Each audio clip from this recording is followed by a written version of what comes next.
영어는 쉼터를 방문해 주신 여러분 반갑습니다. 이정길 목사입니다. 먼저 주에는요. 내가 복음을 부끄러워하지 아니하노니 이 복음은 모든 믿는 자에게 구원을 주시는 하나님의 능력이 됨이라 라는 말씀과 함께 의인은 믿음으로 말미암아 살 것이다라는 말씀까지 살펴보았습니다.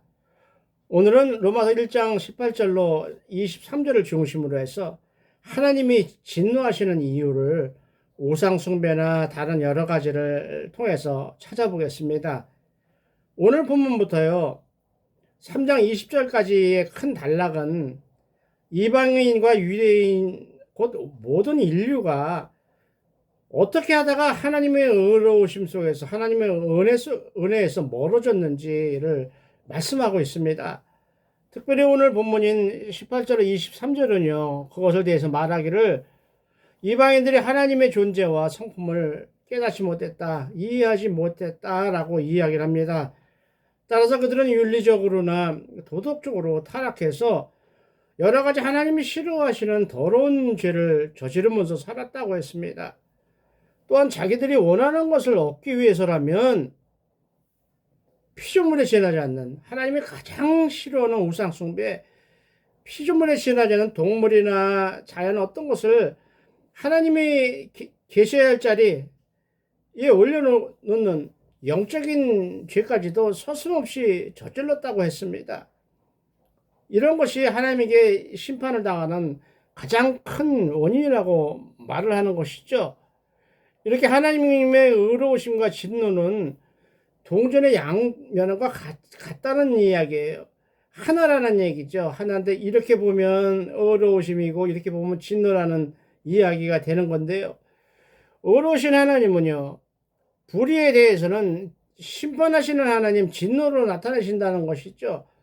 그러므로 하나님이 보여주시는 행하시는 진노는 의로우신 하나님을 나타내는 또 다른 모습이다. 의롭기 때문에 진노하시는 거예요.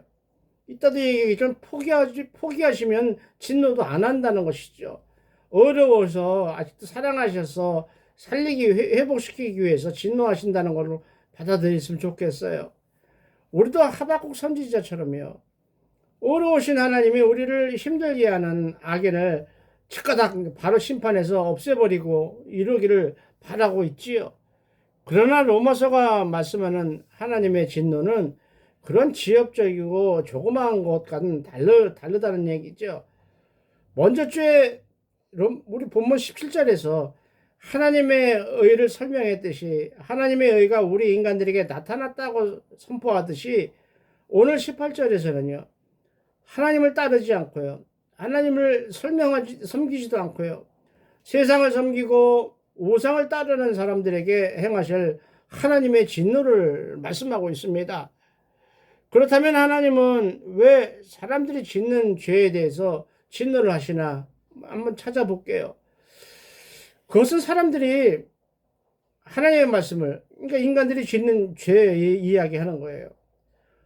하나님의 말씀을, 하나님이 하시고자 하는 뜻을 육신을 가진 이 흙덩어리에 지나지 않는 인간 자기 생각, 또 자기가 생각하는 범위 내에서 아주 가볍고 우습게 생각하고 또 그렇게 행동했기 때문이라고 오늘 25절은 말씀하고 있습니다. 무슨 말이에요? 하나님을 자기 생각대로 섬겼다는 이야기예요. 따라서 본문에 나오는 경건하지 않다는 말, 불의라는 말은 하나님에 대한 경외심이 없어요. 자기 생각대로 하나님은 이럴 거야라고 생각하기 때문에 그렇죠. 그래서 마구 대하죠. 그런 행동이 반역하는 행동으로 나타나기도 하고 대적하는 행동으로 나타나기도 하는 것을 이야기하고 있습니다. 그렇게 하나님을 외면하거나 경외하지 않는 사람은요. 어떤 일을 당해요? 하나님을 버리고 잘 먹고 잘 살 줄 알았지만 얼마 지나지 않아서 다른 사람들을 통해서 그 대가를 치르게 된다는 것이죠. 당한다는 것이죠. 따라서 로마서는 구원하시는 하나님의 의로우심 뿐만 아니라 심판하시는 하나님의 진노의 말씀도 말하고 있기 때문에 우린 들어야 한다는 얘기죠. 귀에 닿는 소리만 듣는 것이 아니라 경고하시는 말씀도 받아야 한다는 것이죠. 그런 진노의 말씀이 남을 향하는 것 같이 들리든 우리를 향하는 것이 들리든 간에 하나님의 진노의 말씀 참 우리가 듣기 싫지요.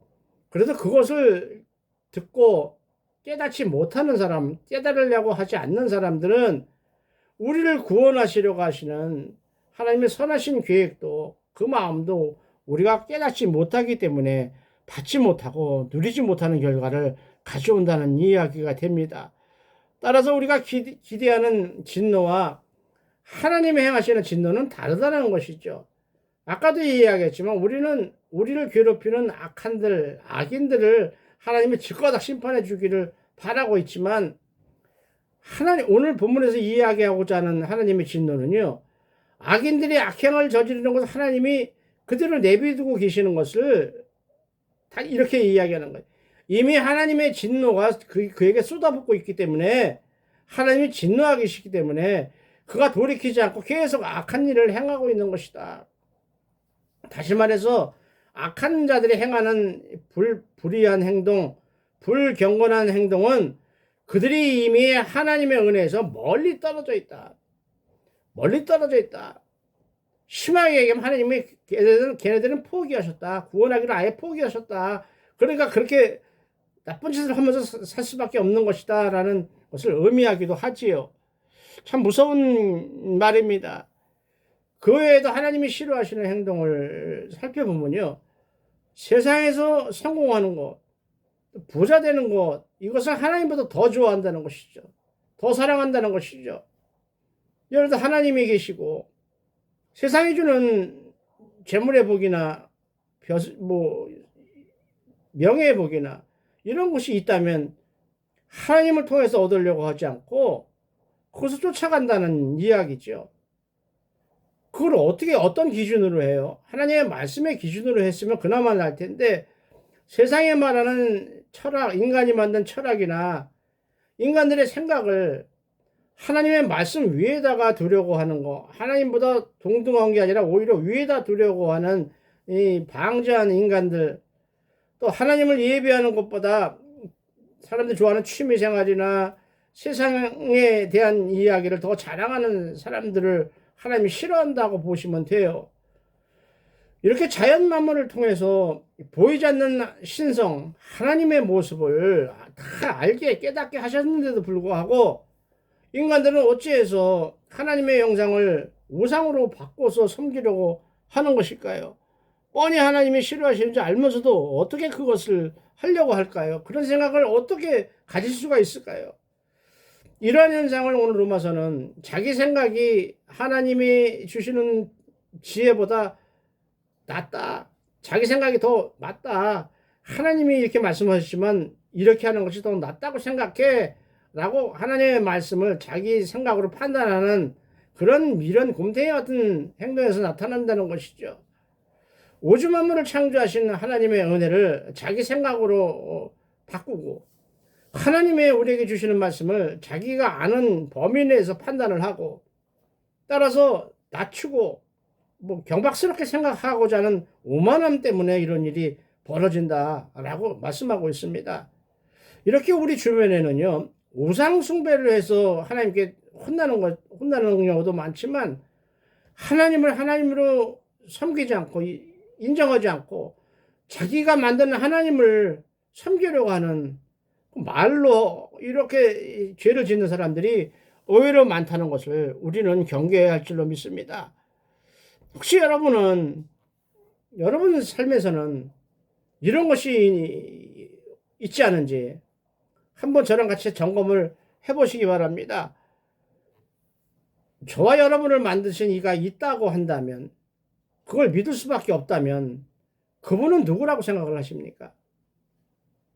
세상에 여러 가지가 있잖아요. 진화론도 있고 여러 가지 있듯이 또 여러분이 찾고 있는 진리, 영원히 변하지 않는 하나님의 섭리는 무엇인가라고 생각한다면 어떤 것이라고 생각을 하고 계십니까? 하나님의 말씀이십니까? 아니면 세상의 철학이나 여러분이 공부를 많이 한 그것이라고 생각하십니까? 또 여러분의 삶을요, 안전하고 행복해 주실 분, 그분은 누구라고 생각을 하십니까? 또 여러분의 미래, 여러분의 앞날, 우리가 1분 1초를 알지 못하는 여러분의 앞날은 누구에게 달려있다고 생각을 하십니까? 하나님이십니까? 아니면 운입니까? 행운? 아니면 돈, 건강? 아니면 전보로 다니고 미래 일을 예언 받으려고 착각하고 욕심내고 있는 우상입니까? 그것은 우상 숭배거든요. 하나님이신 줄을 믿으시기 바랍니다. 그런데도 불구하고 여러분의 삶 속에서 하나님보다 우선순위에 두고 있는 것은 혹시 있지 않은지 이번 기회에 한번 돌아보시기 바랍니다. 그래서 19절은 하나님을 알만한 것을 보이게 하셨다라고 말씀합니다. 19절로 20절에서는 하나님을 알만한 것을 네 가지로 증거하면서 설명하고 있습니다. 그래서 그것은이라고 이야기하죠. 알만한 것이란 얘기예요. 그것은 알 수 있는 것이고 분명하게 볼 수 있는 것이다 라고 했습니다. 또 그것은 사람이 알 수 있는 것으로 그 진리를 본 사람은 누구라도 조금만 더 깊이 생각을 하면 그 결론을 깨달을 수 있는 것이다. 어려운 게 아니다 라고 했습니다. 그리고 또 그것은 창세 이래로 쭉 있어 왔던 것으로 그것은 영원히 존재하면서 절대 변함이 없는 것이다 라고 했습니다. 그러면서요, 진리는 하나님의 영원한 능력과 신성을 드러내셨다라고 선포하고 있습니다. 왜냐하면요, 왜 선포하신다고 하면요, 왜 드러내셨냐고 하게 되면 사람들이 하나님의 사랑을 알아야 되기 때문에 그렇다는 것이죠. 하나님의 은혜를 이해하기 위해서는 성경 말씀을 알아야 되기 때문에 그렇죠. 하나님의 아들 메시아 예수 그리스도를 알아야 되기 때문에 드러내셨다, 하나님이 계신 것을 이렇게 말씀하고 있습니다. 그런데 참 저나 여러분이나 세상 사람들이 이야기하는, 우리를 헷갈리게 하는 질문들이 많이 나오지요. 사람들이 그렇게 이야기를 해요. 하나님이 누군지 모르는 사람을 어떻게 심판하고 지옥에 보내십니까? 예수님의 복음을 들어보지 못했다고 하는 사람을 어떻게 야단치실 수 있으십니까? 심판하실 수 있으십니까? 이 말에 대해서 사도 바울이 오늘 이야기하는 거예요. 피조세계, 오즈만물, 피조물, 돌멩이까지, 나무까지, 즉 자연만물을 통해서 모든 사람은요, 하나님 계시다는 것을 알도록 하나님 분명히 드러내 보이셨다라고 말씀하고 있는 것이죠. 쉽게 말하면요, 마음의 법, 인간의 심령 안에 심어놓으신 양심의 법, 양심을 사람 안에 심어두셨기 때문에 모를 수가 없다. 모를 수가 없다. 전에도 한번 이야기했지만 양심이 어떤 것을 해요? 하나님의 말씀도 모르고 율법도 모르고 그렇고 그냥 산속에서 아무도 모르게 그냥 아무것도 알지 못한 채로 살아왔던 사람이라 하더라도 자기가 어떤 일을 행할 때 갑자기 가슴이 덜렁덜렁거리고 얼굴이 시뻘개지는 두려움, 아 이건 잘못된 일인데 라고 느끼게 하는, 누가 가르쳐 주지 않았는데도 그게 양심의 법이 행하시는 거거든요. 따라서 20절은요, 창세로 보이지 않는 것들, 곧 그의 영원하신 능력, 하나님의 영원하신 능력과 신성, 하나님의 성품이 그간 만드신 만물에 분명히 보여져서 알게 하셨다라고 다시 한번 선포를 하고 있어요. 보이지 않는 하나님의 성품이 분명히 보일 수 있게 나타났다고 말씀하고 있는 것인데요. 어떻게 우리같이 미약한 어리석은 사람들이 그걸 깨달을 수 있을까? 그게 가능하다고 말씀하고 계시나, 이렇게 우리가 이해하지 못하지만 또 우리 수준에 맞춰서 이해할 수 있도록 역설적으로 말씀하시는 것은, 역설이라는 말이 그거잖아요. 보통의 말이 아니라 반대로 까꾸로 말을 하지만 내용은 진리 그대로를 까꾸로 우리가 이해하기 좋도록 까꾸로 이야기하는 방법이에요. 하나님은 모든 사물에는 원인과 결과라는 과정을 통해서 생겼다라고 말씀하시죠. 예를 들어서 우리가 길에 가다가요, 어떤 그림을 보게 되면 그림만 보는 순간 우리는 뭘 생각하죠? 이거 누가 그렸지? 이거 누가 그린 예술가가 있을 거야. 이런 생각이 자동으로 들어오는 것처럼 아무리 어리석고 하나님을 믿기 싫어하는 강팍한 인간이라 하더라도 우주 만물의 어마어마한 장엄한 우리의 이 인간의 이해를 초월하는 그런 장면들, 광경, 풍경 이런 것을 보게 되면 하나님의 영원한 능력, 신적인 성품, 곧 하나님이 계시는구나 라는 것을 알게 된다는 것이죠. 알 수밖에 없다는 것이죠. 하나님을 몰랐다고 핑계할 수 없다는 말씀을 하는 것이에요. 그러므로 마지막으로 1장 23절을 보니까요. 썩어지지 아니하는 하나님의 영광을 뭘로 바꿔요? 썩어질 사람과 새와 짐승과 기어다니는 동물 모양의 우상으로 바꿨다라고 책망을 하고 계십니다. 뭐예요? 우리들이 갖고 다니는 소위 세상 사람들이 자기 신이라고 하는 뭐 그런 것을 이야기하는 것이죠. 그게 어떤 동물을 갖다 놓고 할 수도 있고 어떤 나무를 갖다 놓고 할 수도 있고 사람 모습을 이상하게 그려서 우상으로 섬기는 수도 있죠. 이런 우상 숭배는 하나님의 창조 질서, 하나님이 하시고자 했던 일을 대적하는, 반역하는 가장 추악한 모습의 하나이죠. 그리고 이러한 짓은요, 인간이 무지해 알지 못해서 아니면 죄로 인해서 완전히 타락해서 나타나는 현상 중에 하나라고 오늘 본문은 이야기하고 있습니다. 이렇게 죄는요, 우리로 하여금, 인간으로 하여금 살아가야 하는 가치, 하나님 주셨던 본분, 또 살아가야 할 방향, 이것을 잃어버리게 한다는 것이죠. 결국 그걸 잃어버리고 허둥지둥 헤매다가 무질서 속에서 고생하다가 후회하면서 죽을 수밖에 없게 만드는 것이 죄라고 하는 것이지요. 이렇게 우리를 무너뜨리는 죄 중에 가장 큰 우상에 대해서 언급하고 넘어가면요. 이사야서 44장 9절로 18절을 보면 아주 상세하게 증거하고 있습니다. 그것을 요약하면요. 우상을 만드는 자는 다 허망하다라고 말씀을 시작합니다. 그러면서 목공, 그러니까 나무로 무엇을 만드는 사람이 목공이라고 하죠. 그 사람들이 나무에다가 붓으로 어떤 그림을 그린다는 것이죠. 사람 모양을 그린다든지, 뭐 동물, 새 모양을 그린다든지, 자기가 만들고자 하는 것을 그리고 나서 대패로 매끈하게 밀은 다음에 자를 대고 그림을 그려서 잘라서 사람이나 그런 것들의 모양을 만들어 놓고 집에 세워놓고 섬긴다고 했습니다. 모신다고, 섬긴다고 했습니다. 우상이죠. 또 어떤 사람은 나무를 심어놓고 섬긴다. 어떤 커다란 몇백 년 된 나무, 보통 선앙당을 생각하면 될 것 같아요. 이상하게 생각한 것을 갖다 놓고 이러고 있다는 것이죠. 그게 신이라고 생각한다는 것이죠. 하나님을 아는 사람이 거기다 대고 빈다는 것은 무엇이죠? 하나님을 제껴놓고 이것이 우상이 하나님일 것이다라고 고백하는 아주 나쁜 행동이 되는 것이죠. 또 어떤 사람은요, 산에 가서 나무를 베어다가 가쟁인 쳐갖고 불을 떼서 아이고 따뜻하네. 그리고 또 그 불에다가 고기를 구워 먹고는 아이고 좋다. 아주 따뜻하다.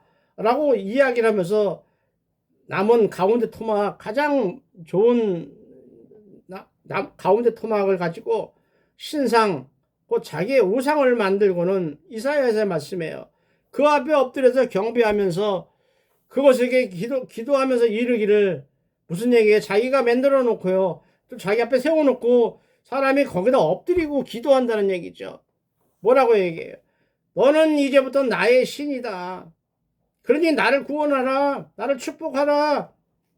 이렇게 했다고 이사야서는 이야기하면서 그들이 알지도 못하고 깨닫지도 못하면 그들의 눈이 가려서 보지 못하며 그들의 마음이 어두워져서 하나님이 누구신지 깨닫지 못함이라고 말씀하고 있습니다. 하나님을 잃어버리는 순간 그렇게 우상이 하나님을 착각하고 거기에 쫓아가서 죽음의 길로 뛰어간다는 이야기죠. 무서운 이야기입니다. 언제 우리도 그런 일을 당할지 모르기 때문에 늘 깨어서 기도하고 말씀을 붙들 수 있기를 원합니다. 우리가 하나님을 영화롭게도 안 하고요. 감사하지도 않고요. 오히려 생각이 허망해져 있는데도 불구하고 하나님께 심판당할 짓을 하고 있는데도 불구하고 어떤 일이지? 혼내지 않으셔요. 그러니까 봐봐, 하나님이 없잖아. 내가 이런 짓을 했는데도 아무 일도, 벼락도 안 떨어지고 아무 일도 안 생기는 거 보면 하나님이 없는 게 맞아. 이런 상황이 올 정도로 하나님이 우리를 그대로 내버려 두고 계신다면 진짜 무서운 일이죠. 우리를 포기하셨다는 얘기예요. 심각한 상태라는 것을 빨리 깨달을 수 있어야 한다는 말입니다. 엎드릴 수 있어야 한다는 얘기죠. 엎드리지 못하면 영원히 죽는 길이죠. 그 반대로 뭐 사람들이 다 짓는 아주 조그마한 죄를 지었는데도 불구하고 마음에 찔림이 와요. 벌렁벌렁거려요. 두근거려요.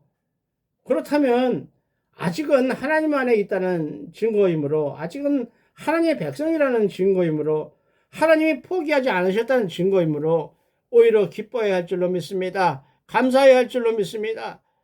따라서 우리와 함께 하시는 하나님의 은혜를 잊지 말고요. 피조물보다 하나님을 더 귀하게 여기고요. 썩어질 우상보다 영원한 하나님의 은혜, 하나님의 나라에 더 관심을 가지시는, 영적으로 깨어서 기도하는 하늘 백성들이 다 되시기를 우리 주 예수 그리스도 이름으로 축원을 드리고 싶습니다. 축원을 드리고 싶습니다. 따라서 영혼의 쉼터를 사랑하시는 여러분, 삶이 힘들고 앞에 안 보이게 되면 우리도 신앙의 길을 잃어버릴 수가 있어요.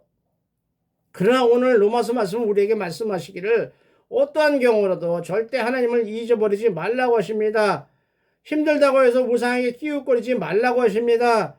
세상에 마음 빼앗기지 말고 오직 하나님만 의지하라고 하십니다. 즐거울 때나 괴로울 때나 언제나 하나님을 생각하면서 하나님의 행하실 은혜를 기다릴 줄 아는 복되고 복된 성도님들이 되시기를 예수님 이름으로 축원합니다. 오늘 여기까지 하겠습니다. 감사합니다.